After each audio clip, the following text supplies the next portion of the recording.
This is a one trip 20-footer, standard height. Standard height's going to be 8 foot 6 inches tall, it says there. Serial number, just the paint code and things like that, how they mark them. All the coatings on these things will be really fresh down there. Not all warped from years of sea travel. It's got some forklift marks, but that's about it. Same thing on the corners. You get some forklift bumps here and there for them lifting them. Seals are amazing. Threshold's amazing. Interior of this thing is brand spanking new. It's one trip, true one trip. So lock box on these is because I got lucky. I got a batch of about 12 of these. This is number 4, I believe, or 5, so I think I have 7 more.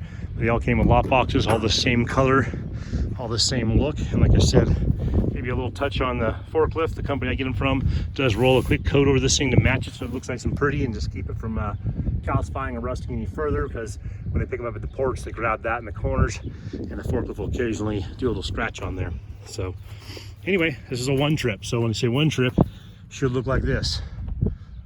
No holes, no dents, no damage. Great seals, great coating. You saw on the video, these things open, it's like butter smooth. I can open these in one hand. That's how you want it. Obviously, this is on railroad ties too. It may not be 100% perfectly level, but it's pretty close because I use a spot. This is my landing pad for these things. So I use this all the time. So it's a pretty level ground out here. I throw them on railroad ties, but if you're setting when he's up and the handles worked great before you set it up, you're off balance. You could be just off balance in the corner, back corner. You could be low on both corners where it's kind of sagging a little bit, believe it or not. So if you're having trouble with your doors and you didn't have them when you bought it from someone or when you got there and you moved it, it's not dented, not damaged, it's not a problem. Can be the handles if it was before, but they worked good before. You put it on up on some stilts or some railroad ties or some concrete blocks, just level it, and the doors will come up and nice and clean. So you can also get the doors and seals and components. A company called Mytee, M-Y-T-E-E, out of Ohio, I believe. Yeah, American-made stuff, and they have all these seals go around the doors. They have the new levers on here, so you can take an old one that's a piece of junk. If the door handles are damaged, a lot of times these will get bumped by a forklift, and they'll be crooked, and it causes a lot of strain on trying to get that to line up real good.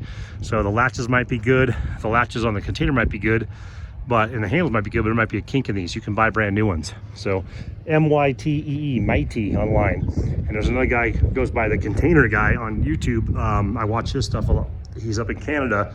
He makes interior outfitting kits for these, window kits, door kits. No one has better stuff for containers than that guy. So whether you use them for storage or you use them to make a tiny house, a he shed, a she shed, a hunting shack, man cave, goat barn.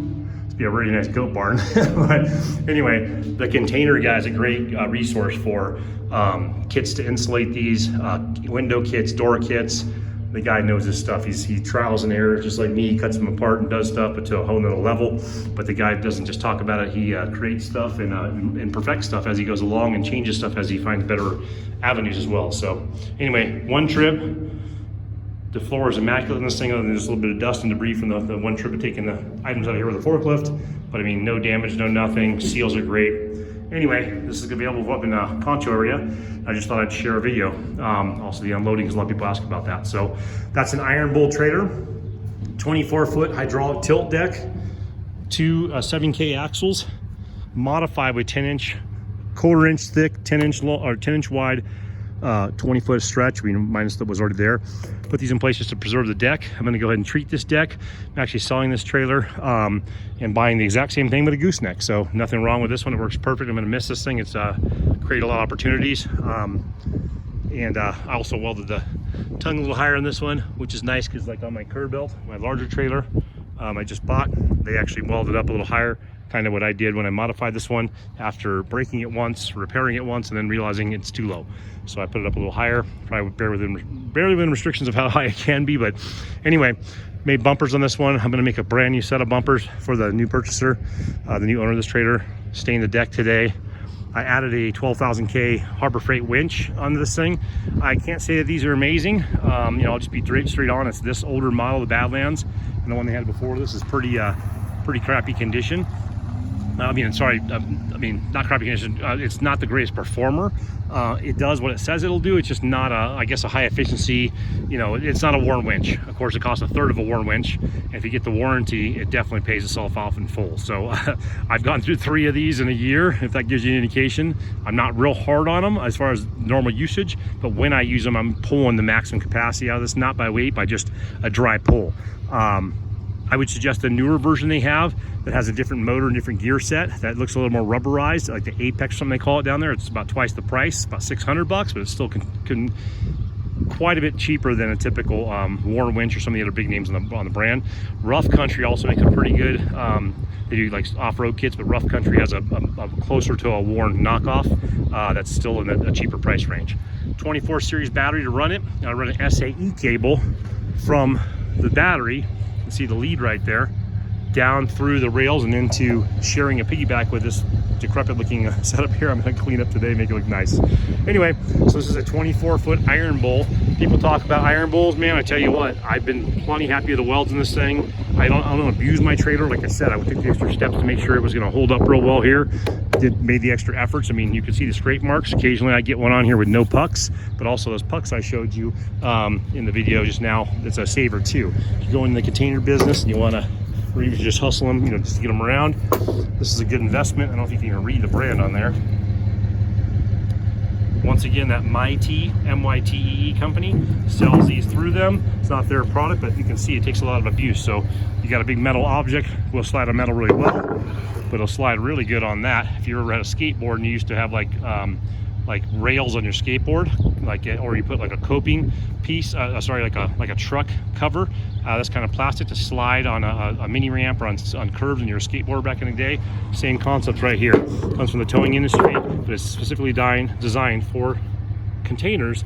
And this little cleat, as you saw when I pulled them off probably in the video, fits right into that little opening on the cleat of a container. It's designed specifically for containers. So when it's on there, it sits up inside here. And if you do this a few times, you kind of get to where you can use your trailer to jack this up, put wood under here, place these, and not have to get all crazy with a farm jack and be dangerous. You can do this really easily using your trailer as your boom, basically. Anyway, a couple little tips there. So yeah, these are available up in Apache County, Navajo County, Arizona. This is a very basic utility style equipment trailer that I modified to make this work. You don't have to modify it, but this made a huge difference on this trailer holding up the value and being worth every penny I put into it. Like I said, the winch is nothing special, the Harbor Freight, but as much as I've gone through a couple, I can't tell you that it didn't pull its weight and do its job. It only failed me one time when I was at a customer's and I was still able to make do. And I just went in and got the new one with the warranty. So anyway, guys, thanks for checking in. If you need a container, please get in touch and let me know.